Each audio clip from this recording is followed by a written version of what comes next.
Blog Talk Radio.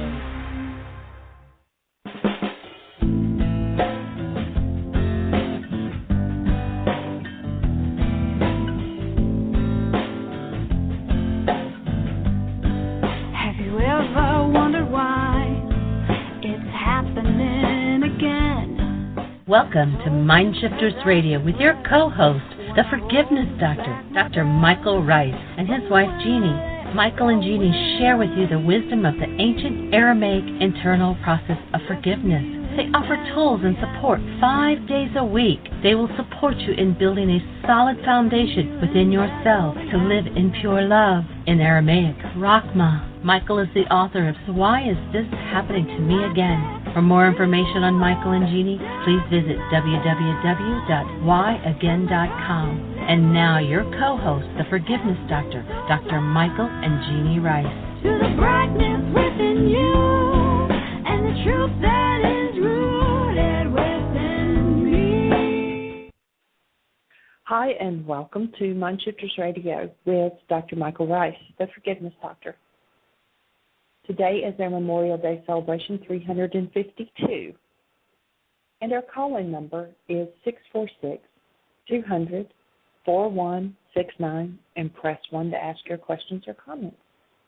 We'd love to hear from you. So welcome, Michael, to the show.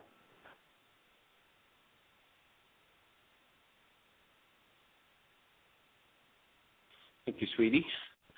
We are honored to be here, to have another opportunity to learn and to teach the ancient Aramaic process of forgiveness, and to share the stories, the questions, the answers from those who are engaged in the process at every stage of the process.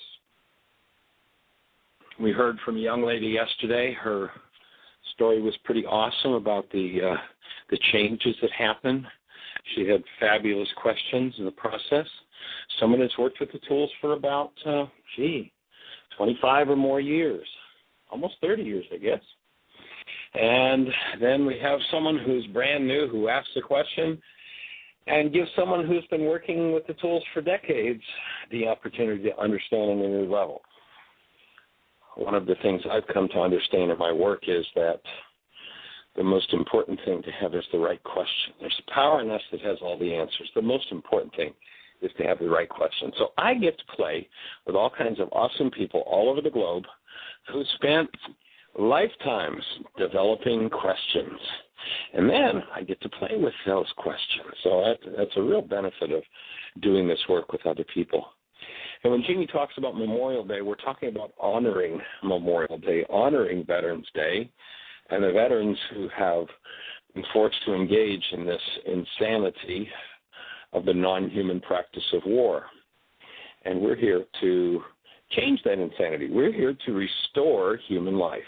And, a good measuring stick for behavior, if you want to actually live a human life, as opposed to the non-human life that most of us have been brainwashed into, is just hold a newborn child.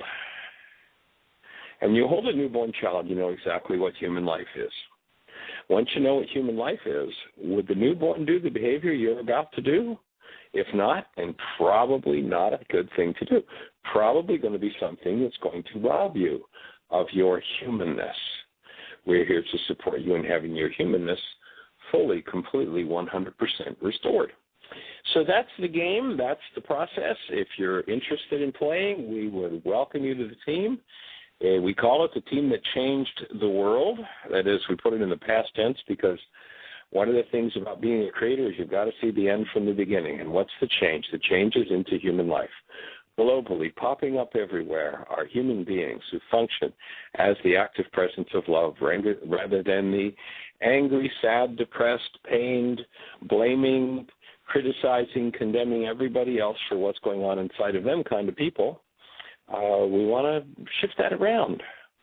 What if the last time you were in a conflict, the person you were in conflict with had come forward with a loving, caring, nurturing thought, and you had done the same?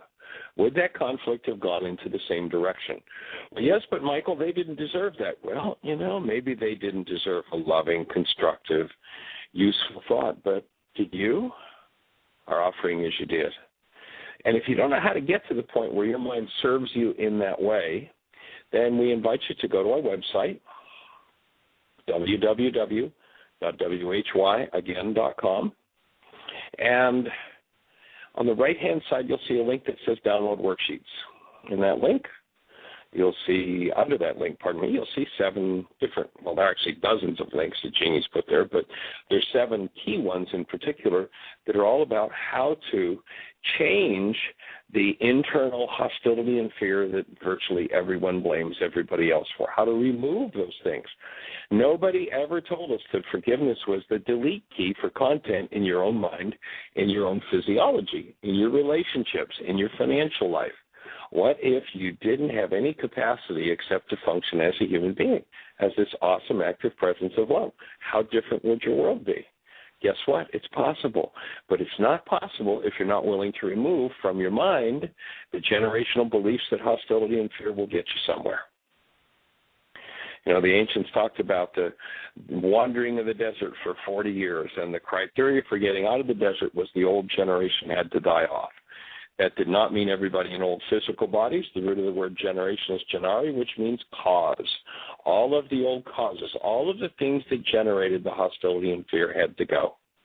If you're living in your body's mind, or what we would call the body's mind, it's a terrible, terrible place to live. The insanity of the generations, the replication of the hostility, the fear, the grief, the pain, the trauma of the generations is so subtle and so tricky at taking us over that we actually, no matter how many times we've heard it, I'm responsible for what's going on inside of me, the mind can slip right back in and go, yeah, but you're really feeling it because of what they did. It's a lie. You're not feeling anything because of what anybody else did. You're feeling it because it's in you. You can't feel anybody else's. So that's what we're here to learn and play and understand and move through. And so we welcome you to the show. Jeannie, are David and Dr. Tim with us today? No, they are not. Neither one are on yet. And nobody has their hand up, and there's no questions in the chat room. Okay. Well, our call-in number is 646-200-4169. 646-200-4169. Call us, and if you have a question for us, hit 1. By hitting 1, that will put you in the queue. And if you hit 1 and Jeannie says, gee, there's nobody in the queue, if you'd find a way to let us know that, do it in the chat room or text us, that would be really appreciated. Last week we had quite a few challenges with the switchboard, and so we're hoping that they're worked out, but not sure that they are. So if you and I were in a one-on-one conversation, I had said what I just said, would that whole conversation make sense to you? Would you have questions? Would there be things about it that go, well, wait a minute, wait a minute, that doesn't make sense or that doesn't work? Then please ask your question. Which one? Ask your question. Now, we're going to look a little bit into until we do get a caller or something happening in the chat room with questions, if you're in the chat room and you have a question. But yesterday we had somebody on the switchboard or on the chat room that was talking about how valuable their anger was and just kept moving forward, just going on and on about how useful it was and then when that was refuted, then it became some kind of a criticism of the work and a proclamation about how intuitive and how genius one was in order to make the assessment of what was wrong with the show. And so I'm going to just invite you to go back to the ancient language of the Aramaic. And this even actually comes through in the Greek, but they said, beware you who judge another, or that in which you judge another you have been guilty of practicing.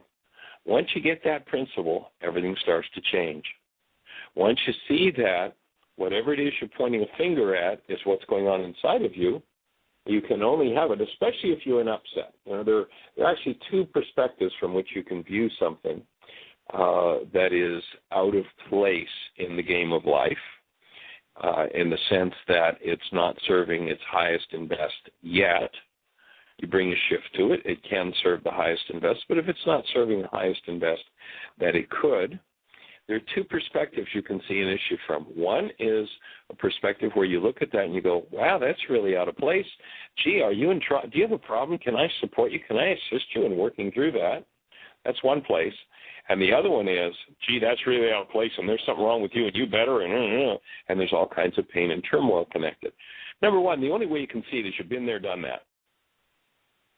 So if you see it, have you worked through it? If you see it and you've worked through it, then you can look at it and go, that really isn't going to serve you well.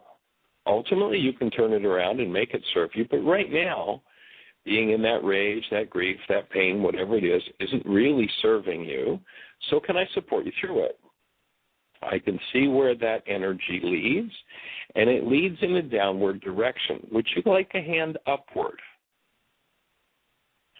And then the other place is where there's pain and turmoil inside of me as the observer. And when there's pain and turmoil inside of me as the observer, instead of talking about you and what you just did that's out of place, and what you did may be totally out of place, but if I'm in pain and turmoil, my challenge isn't the fact that what you're doing is out of place. My challenge is the fact that I have pain or turmoil in me, which is pointing to something that's out of place in me. Yes, you would say it this way. Why are you trying to take the speck out of your brother's eye while you have a beam in your own? Get about your own work rather than trying to point out to another what they need to do. So when your automatic conversation starts out with, gee, when this happened, I really had this kind of a response, and I realize I've got some work to do, and then I continue the conversation about me.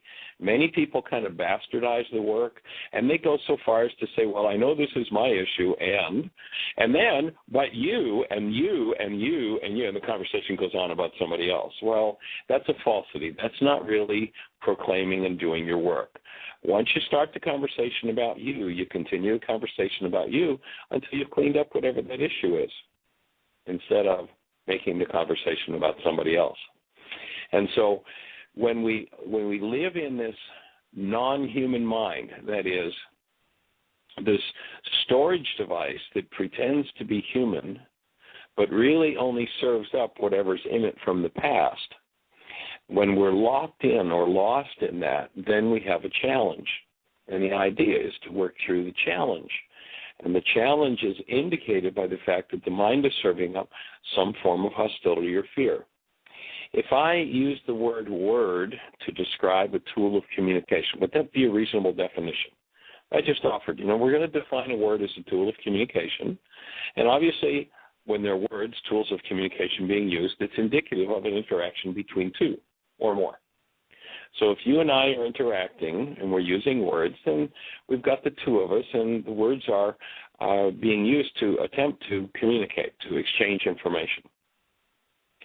If that's a reasonable definition, then I just invite you to notice right now that inside of you there are words being used that you're not speaking to anyone else.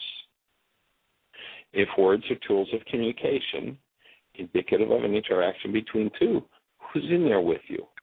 Who's talking to who? The mind is a terrible thing to live in, because notice your mind has chatter. Your mind has noise. Your mind has words to tell you about what's happening in the present, and all your words are in the past.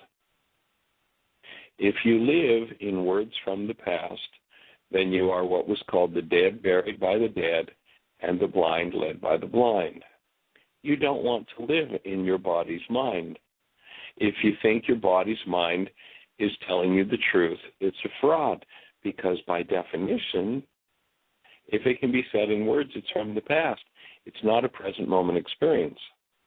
My offering to you is that we are each designed to experience the present moment out of this awesome presence of love that we are, and to actually experience what's going on here and now, rather than our mind's stories about some yesterday that it wants to put over top of today's experience. And so when you recognize you're trapped in words and you're trapped in the intellect, which is one of the games of this culture, and the more powerful the intellect, the more powerful the trap, the more important it is to get free from the trap. The more important it is to get free from this device that we call carbon-based memory and wake up to who you really truly are and function as the awesome, active presence of love that you were designed to do. Now, there aren't very many models for that on the planet, and so it's sometimes kind of difficult to get to. Actually, there are a couple of good films out there that really model this process of living as love. One of them that's pretty cute and pretty cool is Groundhog Day. If you watch the movie Groundhog Day, you'll see this guy.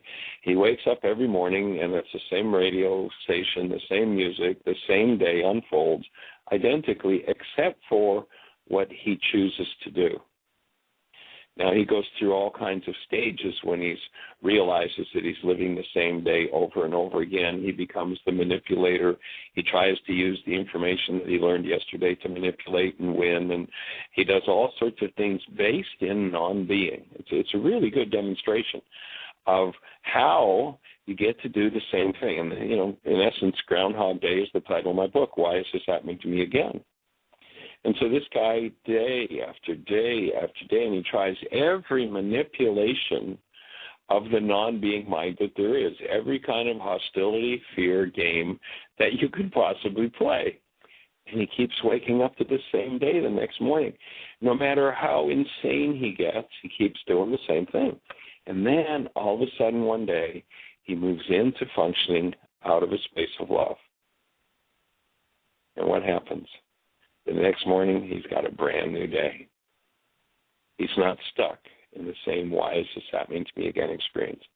That's the difference between living out of being as a human and living out of the body's mind, which can only replicate, and of course there are only so many variations on a theme. It's one of the reasons why I feel so blessed the universe reserved that title, Why Is This Happening to Me Again, for me, because it's such an obvious title. Virtually everybody's playing the game of why is this happening to me again? Because they don't know how to escape from their own replicate minds. And all this storage system, all this database in our human minds can do is store information and play it out and play it out and play it out. If your generations have played out all kinds of hostilities and fears, notice no matter how often you say, I'm going to do it lovingly from now on, I'm going to put an end to this hostility and fear, notice no matter how often you do that, you're right back to the generational dynamic of precisely the dynamic of your power person. That's just the way this carbon-based memory device works. It's an awful thing to live in. It's an insane thing. Actually, we call it live, but it really isn't alive. It's just replicating the past. And that's not what human life is for. Watch that movie Groundhog Day. Another interesting one is Gandhi. If you look at Mahatma Gandhi, he starts out and he tries out some things based in hostility and fear, and then finally he arrives at a state where he stands as a human being, connected to his intuition, connected to his higher faculties, and functions as such. There was one newspaper writer who was following Gandhi's and reporting Gandhi's activities in England. And at his funeral, he reports that scarce will the world believe that such a one has ever existed and lived in the flesh on planet Earth. What do you suppose it'd be like if you chose to be one of those? How different would your world be? How different could the world be? That's our invitation to you. Jeannie, do we have any callers? Any thoughts happening in the chat room? Our call-in number is 646-200-4169. Tell us what's happening, sweetie. We do have a caller. Area code 904, you're on the air. Hello? Awesome. Welcome, 904. You've got a name, and where are you calling from? This is John. Well, hey there, young man. How do you do? You are on the air at this very moment, live. You're on it. Michael, can you hear me? Loud and clear. You're on the air. Oh, okay, Michael. This is John from, Fernandina Beach. Yes. Just from this week's workshop in Jacksonville. Right. I got you. I'm with you. Okay. Welcome. Well, I got your text this morning, and you suggested that I call in. So so I'm calling in. As you know, Awesome. This is going right to issues that I'm challenged by and whatnot, and trying to become a little more proficient at working through the worksheets. And so I just thought I would call in, and maybe you can give me a little assistance so I can feel more comfortable and confident about what I'm doing, and that I'm doing it cool. the way it manner is So supposed to be done. Where your questions lie? Well, this is all new to me. So this is like kind of learning Greek and, filling out the forms and trying to make sure that I'm doing what I'm supposed to be doing and doing it properly. So I sat down here earlier today. What's that? Can I take a wild guess at something with you? Of course. Good. Shakespeare says to us, "My words fly up, my thoughts remain below." And what that says is if we listen to our words, we can tap into what some of the issues are just by listening to the words. So I'll just feed back that, twice already you said I got to do it right. And let me just take a wild guess. Was that a dynamic with your power person that you had to do it right, or whatever, you were in trouble, some kind of untoward consequence occurred? Yeah. It was. Okay. So I'd make a note in my little worksheet book on, this is a place, once I become more understanding of the worksheet, this is a place I'm going to work, is on this thing of letting go of I have to do it perfectly or properly. Okay. Letting go of having to be perfect. Wow, that's big. Yeah. Okay. So where in the worksheet, if you look at each step in the worksheet, the language is pretty simple, I think, and pretty straightforward. Maybe that's why I'm having a problem with it. It's because maybe it's so simple that I'm missing it. I have a tendency to, complicate the simplest of things. And I've also been told that I tend to function completely out of the intellect, and that a therapist recently said that I have very few feeling words in my vocabulary. So that's been kind of interesting to ponder. But on this particular worksheet that I worked on earlier this morning, I'm having a couple of issues with the idea of punishing someone, this whole issue of what do I want to, where is it here? I'm going through this. I want to punish them by, I don't know if I want to punish anybody for anything. I mean, if there's anything, as it goes over here to self. Should I just kind of run through this, the little blanks that I have so we have some reference for our conversation? Well, let me ask you a question. Yes. When the stress is up and the chips are down, think about yourself in your most intense, stressed moments. Right. What does your mind turn to in the way of behavior? Run. To avoid. Okay. Mm-hmm. So then if you look at the worksheet that you're doing currently, is your punishment thought toward them avoiding? Want to stop talking? Want to stop communication? Well, in this particular instance, this goes back to a teacher when I was very young, and it's just I want to punish them by, basically by sticking my successes, shoving my success in their face. Okay, I'll show you, eh? Yeah, I'll show you. Exactly. Okay. I know that one, John. I know that one. I've been there, done that one.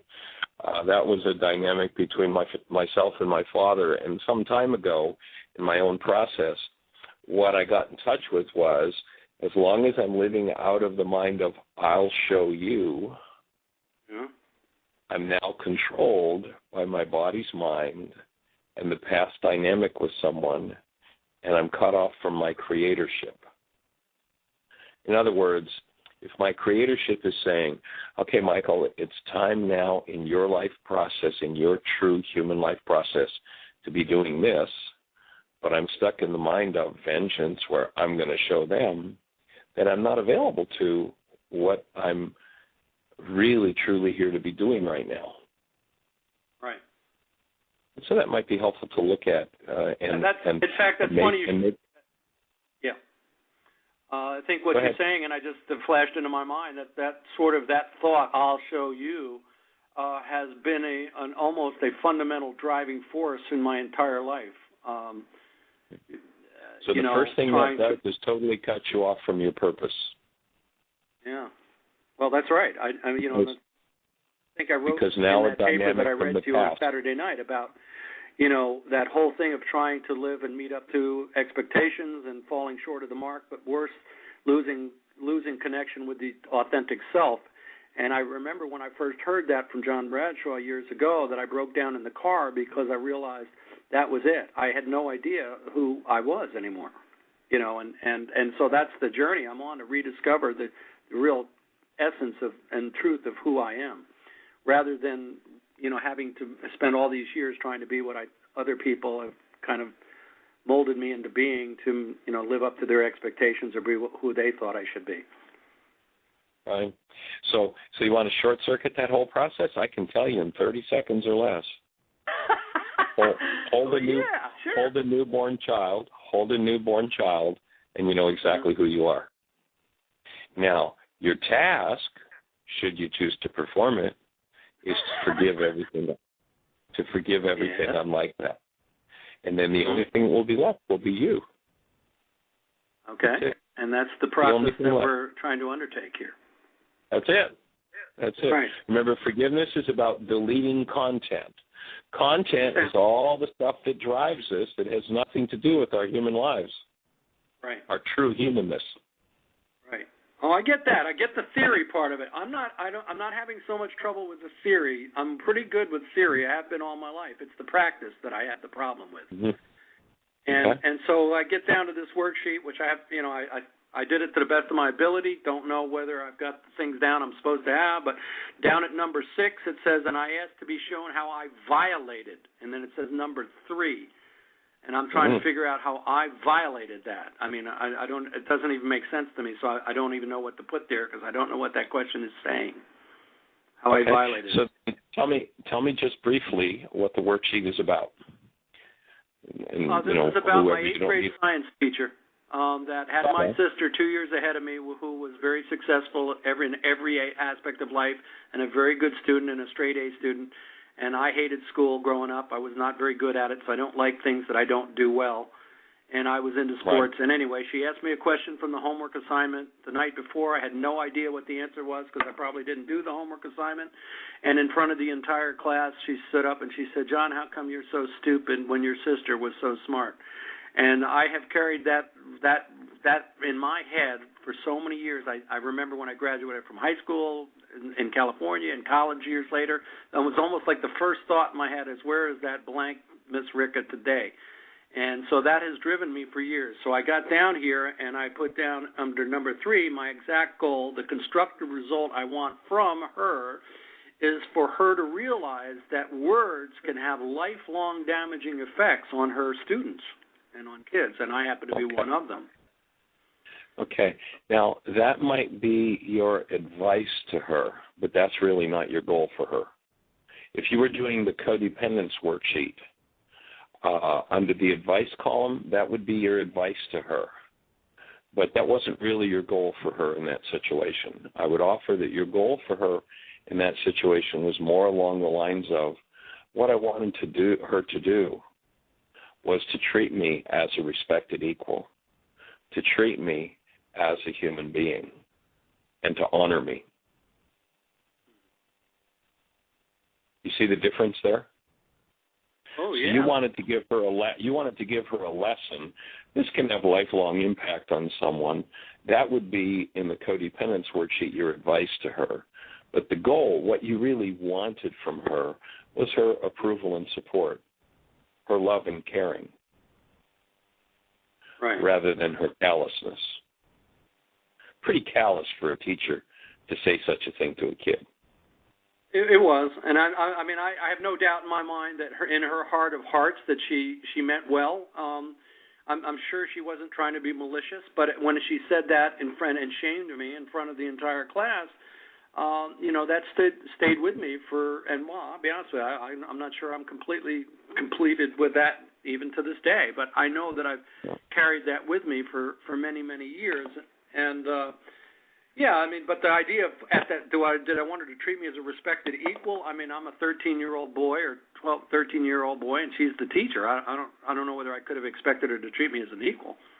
Okay. But then to treat you in a nurturing, caring way, because the bottom line is that pronouncement on a child is filled with so much rage and hostility that it's unfathomable. I mean, underneath it, if we'd have been in a therapeutic setting with her at that moment and been able to freeze frame the whole situation and process with her the dynamic that she would say such a thing to a 13-year-old boy, I guarantee she'd have gone right back to her power person and how her power person whipped her with the words, "You're so stupid.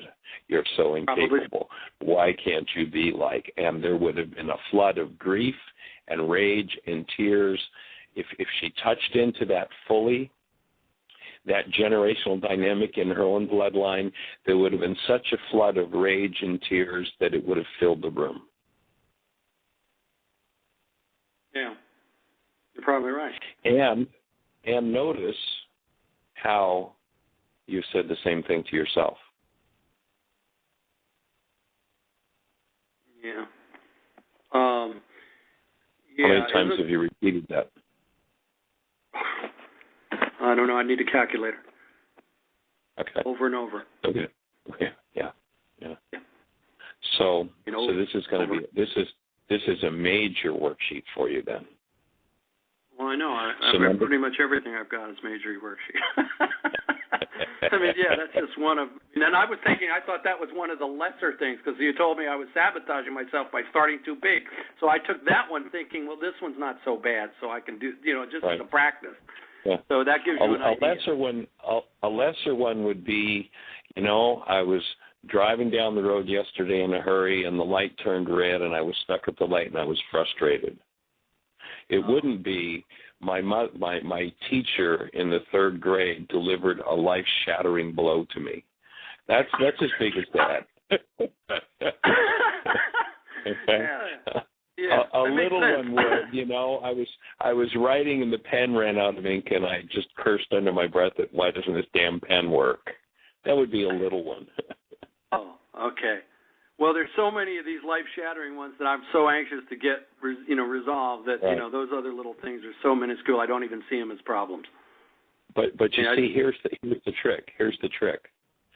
If you had a daughter that was 10 years of age that said, "Dad, I want to learn to play baseball." Right. Would you have handed her a baseball bat and put her up in front of the pitcher for the New York Yankees? Oh, absolutely not. Why not? I mean, she wants to learn to play baseball. Why wouldn't you do that? Well, because that would be setting her up for failure. There you go. Okay. So now, when you say, I've got so many of these big ones that those little ones, I don't even count them. But you see, you're setting yourself up for failure when you don't start with the little ones and acquire the skill to be able to hit the ball out of the park. With the daughter who wants to play ball, you hand her a bat that's sized properly for her. You show her how to hold it. You show her how to swing it. And then you softly lob the ball to her until she can hit it. And then you step back and you throw it a little harder. And then finally she's going to come to the point where she can knock the ball out of the park when the New York Yankees pitcher hits it. But she's not going to do it, even though it's small stuff, she's not going to do it until she gets the small stuff down. So the reason for starting out with a small issue with the worksheet is not because there's so many big ones to work on, I have to get rid of those. It's to develop the skill. It is just as vital a skill for you to have each step of the worksheet in a place where you can stay fully conscious. One of the things the worksheet's designed for when you go to the major issues is to bring up unconsciousness. And so when you start working on those major things, and this is the same with all of us, I mean, every workshop I've ever done, I think afterwards somebody comes up and says, well, I was working on this thing with my mother-in-law. I've had a problem for 45 years. It's like, right, you followed the instructions to start with the small. I mean, that's just, we all want to get the big stuff done, but you don't get the big stuff done until you get the mechanics of using the tool down. And you get the mechanics of using the tool with the little stuff. But now you've got support, and here we are. So let's go ahead and fill in number 3 around this teacher. And the goal was I wanted her to embrace me lovingly and nurture me as a student.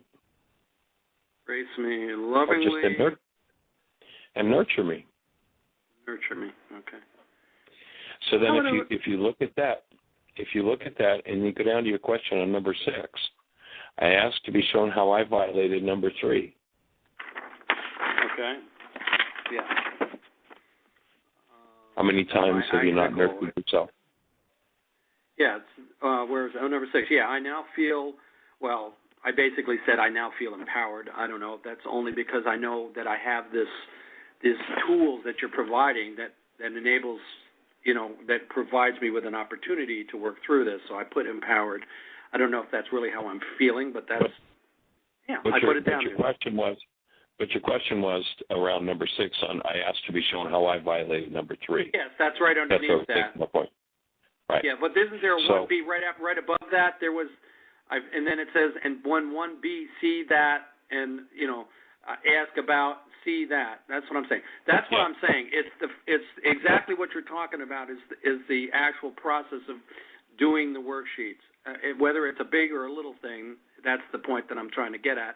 So that doesn't matter whether it's little or big, as long as I know, the whole process of filling out the form in the proper way. So, where it says I asked to be shown how I violated, how did I violate?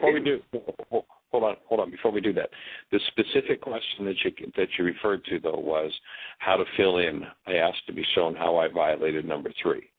I wasn't referring to the whole of number 6. I'm addressing the question you asked about that section. Yeah, I got you. So, all right. So how did I violate her embracing me and loving and nurturing me as a student? No. How did you violate yourself and not treat yourself in a nurturing, loving way? Is there enough? Are you breathing? Oh, no. No. I was thinking. So take a breath. Okay. Well, here's what it means when I hold my breath and I say I'm thinking. I have, the mind, as we said in the workshops, functions through every cell in the body. I have a safe part of my storage system. That's from the neck up. I have the unsafe part where I keep all the trash, and that's from the neck down. The way I cut myself off from the trash that's from the neck down is by shutting off my breath so I don't have to look there. So now I'm thinking in the safe part of the biocomputer. Correct. The request to breathe is so that you're looking through the whole biocomputer and you can touch into all of it. And so how many times in your life have you not nurtured yourself and treated yourself lovingly? And, you might want to take a separate sheet of paper, and that might lead to another 100 or 200 or 500 worksheets. Right. Yeah, probably will. So, all right, so can you just help me? What is the answer to that question? How have I shown how I violated number 3? What would I write in there that would make sense given the circumstances? Well, you want to start, that's what I'm saying. You're probably going to take another piece of paper, and you're going to start listing all the ways you've not treated yourself lovingly.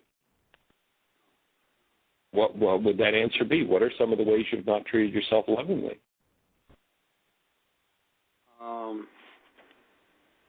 And you may not want to do confession on the radio show, but what kind of things have you eaten and put into your body? What kind of thoughts have you had about yourself? What kind of behaviors have you done toward yourself that haven't been so loving and respectful?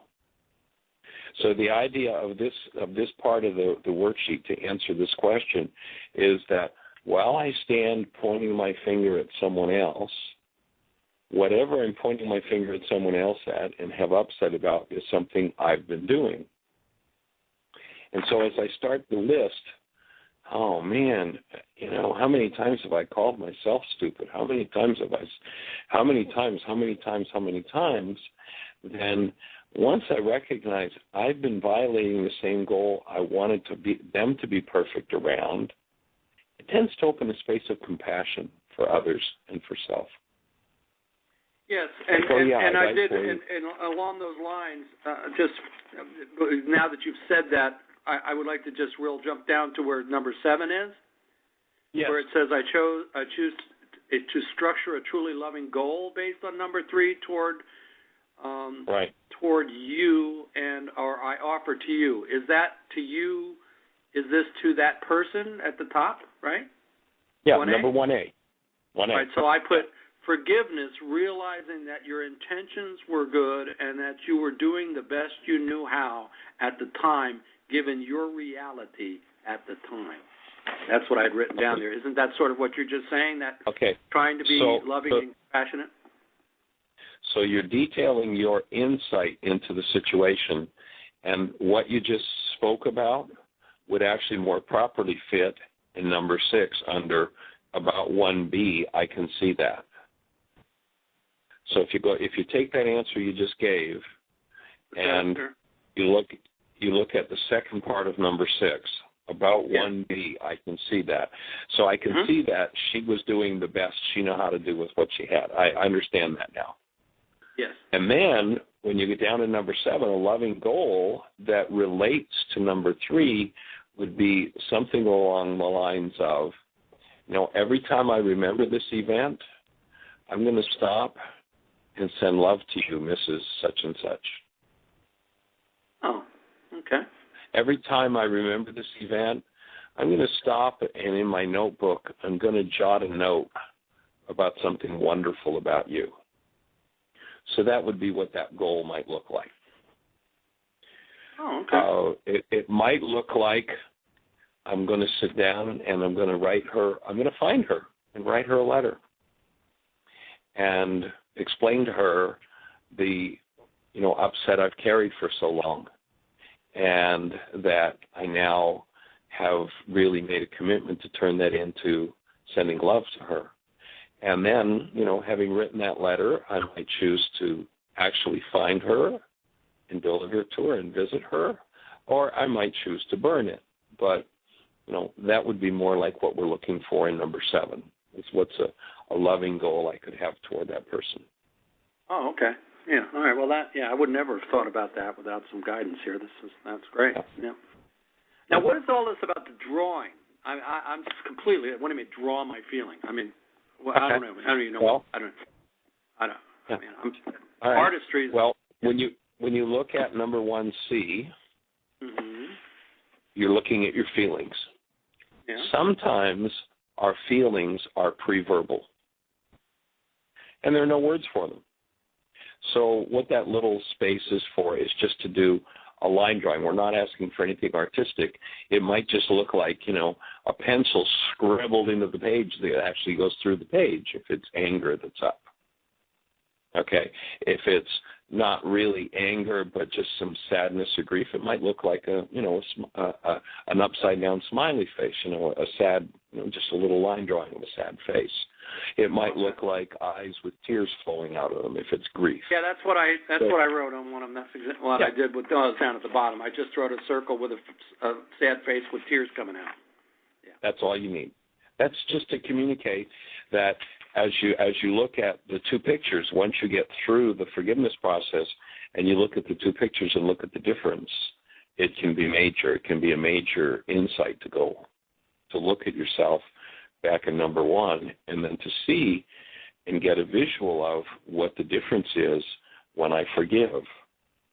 And in the second drawing, that maybe my grief-stricken or my rage-filled, scribble in the first part of it has turned into some grief and sad and tears. That's a major shift from rage to being able to feel the tears and to move out of the intellect into the feelings. Yeah, that's a challenge for me, getting to the feelings. That's just something I've not done for so many years of my life. It's just, I'm so cerebral. This is the big challenge for me, is getting to the feelings. Well, and if you were listening at the front part of the show, actually I'm considering, I'm rewriting my book, Why Is This Happening to Me Again? And currently it's titled, Why Is This Happening to Me Again and What You Can Do About It. I'm thinking about titling the rewrite as Why Is This Happening to Me Again? And the subtitle being, A Mind is a Terrible Thing to Live in.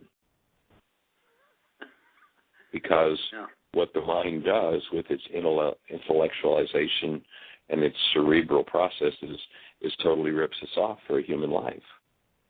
When we're designed to be experiencing ourselves, if you think back to the still point session that you did on Saturday and touching into that connection to love, that's where we're designed to live, and our mind just sucks us right out of that. Right, exactly. I know. So to heal, we got a lot of work. Get out of our minds. I know, we got to get out of our minds to come to our senses. I love that. It's just I get it. I get it all on the intellectual plane. It's the doing and getting there that has been my challenge, and we won't. Yeah, we won't. Yeah, I wrote that long text. I pretty much said what I needed to say on that text when you said, "I'll look forward to your call at once." That was the response to my long text. Now, the other thing I'm just realizing is I thought we were supposed to answer these worksheets pretty much, in the little spaces provided, and that was one of the things going, oh, my God, I can't write it in that space. So basically this is just a guideline, and we're supposed to take out separate sheets to answer these questions. Right. Well, you might short form it, or like, for instance, what Jeannie does is she carries, and several people that I know carry a journal, and they keep a blank worksheet in the front of the journal, and they journalize the whole worksheet. Like, for instance, Jeannie, you want to share a little bit about when you do worksheets, just what you do? Sure. I have a journal book, and so what I do is I've named what I want to call God. And so for me, it's Yahweh. And so when I journal in it, it's like, Dear Yahweh. And then I just go through and write it like I'm writing a letter to God saying, this is the situation, this is what came up, this is what I felt. This was my thoughts behind my feelings and my goal that I held for this person. So I kind of go through and I use the worksheet and almost write verbatim, not quite, but I write it in my own words as if I'm talking to God and writing about the situation. And for me, it takes it to a little bit deeper. Okay. There's a fellow named Michael who we've done a couple of shows with Michael. Actually, he's a former military. He's a fellow who's talking about the still point breathing process that had the shoulder challenge and the major healing during the still point process of his shoulder, which the doctors who'd done surgery the week before said was impossible. But Michael started to do this work back in January last year, and he's now facilitating support groups, he and his wife. And he journalizes, and I think he said when we were down there a few weeks ago that he's just finished his 4th journal book, and so he buys a bound book, and that's his journal for worksheets. And what he does is in the first few pages, he's got several issues that he recognizes are his perennial favorites. They're things that he knows are going to be his 77 times 70 worksheet issues. So what he has in the first couple of pages is a list of those major worksheets. I know I've got some stuff to work out around this issue, this issue, this issue. I'm not going to finish it in one worksheet. And so he shared this a couple of times in the workshops that he has 5 core issues that are ongoing worksheets for him, and every time it comes up, he just kind of makes a note there in the front of his book, and he writes the whole thing out longhand. So there's several different ways to do it. Myself, I usually keep, whenever I'm doing a worksheet, I have a stack of at least a dozen blanks. And I start out in number 1, and anywhere along the way that it's something else that I wasn't aware of pops its head up about an issue, then and I see that, like maybe I'm getting down to the goal I had for Dad, and I see that goal applies in 3 other areas of my life with 3 other people, then what I'm going to do is I'm going to take those 3, that stack of a dozen, I'm going to take 3 of them, and I'm going to put those other 3 people's names in number 1A. I'm going to put Harry, Bill, and Mary in 3 different worksheets. And I'm going to take that same goal that I see applied in those 3 areas, and I'm going to put it into number 3. I had this goal for Harry, I had it for Mary, I had it for Bill. And then I'm going to go back to my primary worksheet, and when I'm complete with that, then I'm going to go on to the one for Harry, the one for Mary, the one for Bill, and do the same worksheet. And what happens is that each time, in order for our mind to generate this holograph, this intellectual holograph that keeps us so tied up that we don't ever touch into who we really are, there are, who knows, 100,000, 100 million files firing simultaneously to produce this picture world that we see that we know really is not, scientifically we know it's not there. And so each of those worksheets is going to produce a different collapse in the underlying structure of the painful output of my mind. And so I'll go through and do each of those worksheets once I finish that first one. And I might get down to number 5 and see that, gee, my reality, man, I've had this reality of this kind of grief and loss. Wow, I thought it was about a teacher, but I see that's the same thing I had around my relationship with my mom. And, oh, man, I remember that girlfriend. It was the same thing. So I'm going to go in and I'm going to do a worksheet. I'm going to talk about mom, and I'm going to describe that reality. And I'm going to do, the name of that, girlfriend and that reality. And so this way, what you're doing is you're going through collapsing. If you imagine a row of dominoes, have you ever seen one of those huge dominoes set up where, it takes 5 minutes to go all through the house? Well, that's exactly what you're doing is you're collapsing file after file after file after file. And you get to the point where when the underlying issues are exposed to love sufficiently, they simply dissolve. And the output from that file changes. When that happens, I experience a totally different reality than I had before. I know, that's incredible. I love that. Yeah. It is. It's just, it is totally incredible. It just seems almost daunting, though, the whole task. That's what it is. I think it's like, it's just daunting. Well, it's kind of like that old thing of how to eat an elephant, one bite at a time. The same in, in the AA program, or what do they say, one day at a time. Right. Because if you try to take on the whole task of healing your life and all the generational stuff, it's daunting. It's impossible, and most people will rush out and grab a drink, if they think they have to take it all on today. But I don't have to take it all on today. All I need to do is take the task of the moment, the issue that I'm on at this moment. And if you do this on a consistent basis, you will be amazed how quickly issues that have literally plagued you all your life will disappear. And we had a gal that called into the show last week. She started doing this work a year ago, January 2nd. She's now teaching it, and she called into the show to share the number of things that had been changing in her life, and it was just like monumental. She was from Venezuela. She had an ongoing battle with with immigration, 14 years.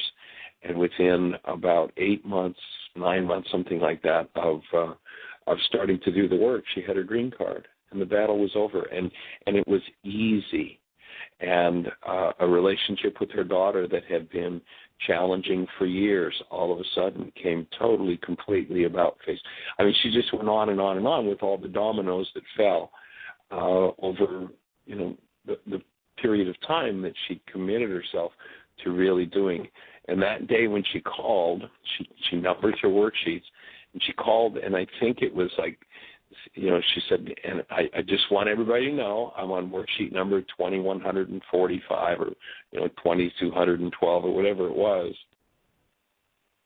But it takes that kind of consistency, and it's because it's so daunting that so many people give up and won't do it. Whereas if you just take it one issue at a time, it's not long before those old, painful insanities just begin to collapse and disappear. and the results produced by those insanities change. Yeah. Because you don't have that pain and that inside of you to project outwardly to create that as your experiential reality. Exactly. So does that get some of the questions? Do you have any other specific questions on the sheet? Oh, Michael, I could go on and on and on. So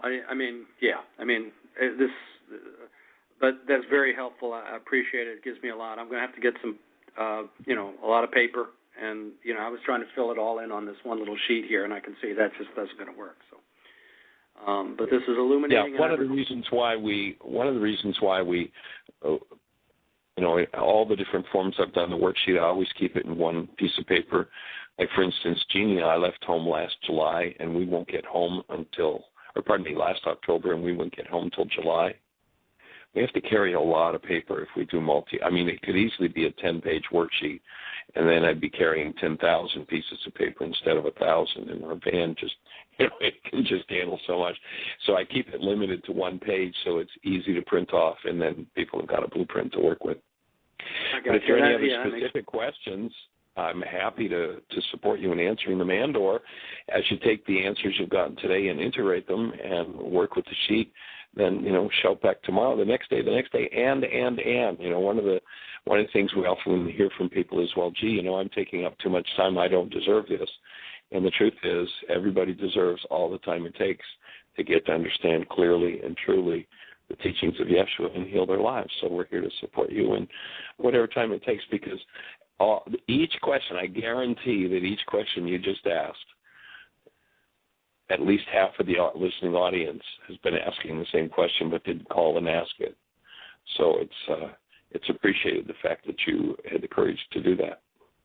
Well, I appreciate, Joe, what you're saying. It feels really good, and I hope that what you said is correct, and I'd love to hear a little affirmation along those lines but from some of the callers. But anyway, thank you so much for your time. This is very powerful stuff. As you know, had some involvement in your getting up to Wilmington, and I have been on the phone and just talking about how important this work is, and I hope that they promote it very aggressively and that you have a very successful workshop up in Wilmington, North Carolina as well. And John, I sent you a new... While we're speaking about that, John, we actually got a call back from Richard yesterday, and he realized that there were more things on the calendar than that he was aware of. And so we're actually going to do Sunday, Monday, and Tuesday only. We're going to do Sunday, the services, and why is this happening to me again? And then a Monday night and Tuesday night. We're going to do Course in Miracles Tuesday night. Haven't looked at what workshop we're going to plug in on Monday night yet. So we're only going to do those 3 instead of the whole week this time. And then 2013-14 tour, we'll come back and do a full week when there's a little more time to organize it. So. I got you. Okay, well, obviously I'm disappointed to hear that, but they'll be blessed by whatever they get. So I wish you well on that, and I'll be communicating with you between now and then. Cool. All right. We appreciate you. Blessings. Take care. Thank you, guys. Bye-bye. Okay, bye-bye. Okay, we're down to a minute. We do have 2 callers, so let's get the first one, and then the second caller, if you'll call back tomorrow. So area code 970, you're on the air. Hey, Michael and Jeannie, it's Carrie in Colorado. Hi, Carrie. Hey there, young lady. We've got about a minute. How can we serve you today? I just wanted to share really quickly. I had an amazingly wonderful talk with my mom this morning, because she will bring up things and say, oh, I'm tired, oh, I'm this, I'm that. And I feel myself getting dragged into it, and I, just energetically. And because of the lifetimes together, the life together and the genetic overlays and all of that. So, but anyway, I called her this morning and I said, Mom, I just want to get a key to what we said the other day, because she's been exposed to your work. And I said, when you're saying I'm tired, it's a genetic pattern, and what would be really good would be to go in and start doing this work. And because really what it is something that's blocking the life force, and we all have so much capability of abundant life force. So anyway, that was I just wanted to share that, because it was so powerful, to see the genetic patterning working and feeling myself kind of pulled into it. And then in retrospect, I was like, no, I need to go back and talk to her and say, take a look, wake up, and breathe. And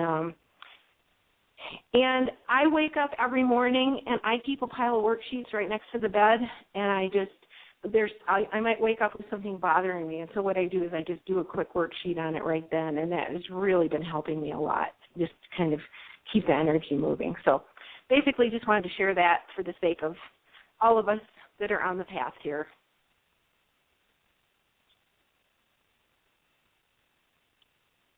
I guess I'm talking into space. Anybody there?